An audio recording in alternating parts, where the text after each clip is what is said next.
Hello there. Would you like to have an interesting conversation? Sure.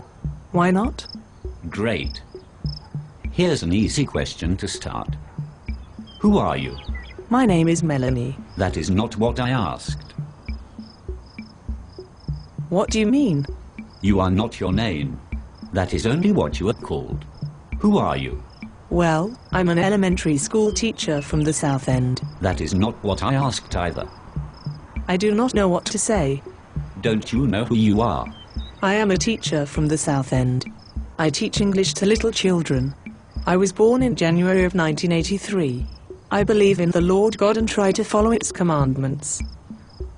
Those are all descriptions of what you do, where you have been, and what you personally believe. But who are you? I do not know what to say. You say you are an elementary school teacher. But that is simply what you do. It is not who you are. You could decide to start gardening instead. Would you then be a gardener? Well, by your logic, no. I would simply be gardening. Exactly. Hold on. This makes perfect sense. Why has it not dawned to me before? It is an ever-growing realization. It has been expressed many times by many people. Perhaps it was just time for you to hear it. Nobody else has really talked about this before. Why is that? It seems so simple now that I look at it. Well, you have to understand the reason for the ego before you can understand why it has become so widespread. The ego? The ego is essentially our self-image. It is who we think we are. And what is wrong with that? See? That is exactly my point. At first glance, the idea seems great. Have a bigger and better self-image and you will be motivated to push yourself towards making it a reality. Correct? Yes. And what happens when that self-image is challenged? I feel threatened. Sometimes I feel frustrated or depressed. And what would happen if you did not hold on to that self-image to begin with? I suppose I would not have felt as I did. I think I'm starting to get it. Get it? I think I see where you are going. I use ideas to make me feel like I am a good person, on the right path, and able to deal with my fears. But those ideas are actually the reason I am afraid. If I did not identify with them, I would have no reason to defend them. Exactly. Are all of my beliefs strictly for the point of making myself feel better? To deal with my fear of not knowing what is going on? Do you need to believe you are one thing or another to go about your day-to-day life?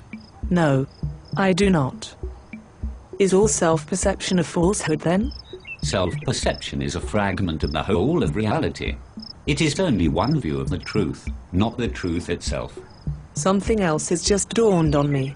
Throughout our history we have seen wars and conflict over who has the better idea or belief.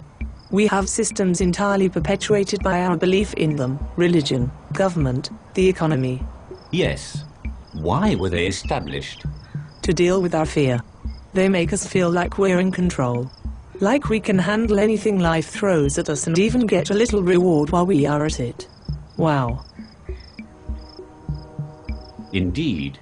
This is why this conversation rarely happens. It goes contrary to the common belief system. Or rather, the common habit of having a belief system. Wait a minute.